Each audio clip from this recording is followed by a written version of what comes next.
House Bill 66 is a simple way to address a real problem in Idaho. Right now, we have the Child Protective Act in statute, and child protection cases are civil cases. There are over 23,000 reports of child abandonment, neglect, or abuse each year made to either law enforcement. About 11% of them are made to law enforcement, and the remainder of them are made to the Department of Health and Welfare. It consumes about $47 million in the current budget to follow up on child welfare cases, so we want to make sure the system is as efficient as possible. Right now, if there are people lying to the government about a case of child neglect, abandonment, or abuse, we have no recourse in Idaho code for the parents that have to deal with a child protective investigation if someone intentionally and willfully lies to the government about those alleged cases.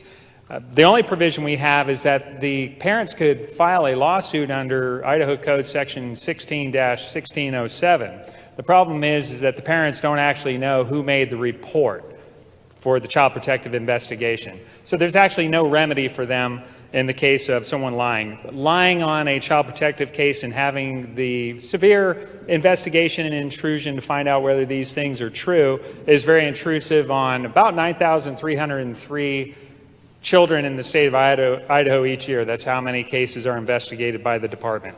So what we want to do is, with this bill, is follow what 29 other states are already doing, that if you lie to the government, a law enforcement officer specifically, or the Department of Health and Welfare about an allegation of child abuse, neglect, or abandonment, it will make it the simple crime of a misdemeanor, and that way prosecutors will have the tools necessary to deal with those who are lying in those matters. So I do like the way we made the amendments to listen to the members of this body.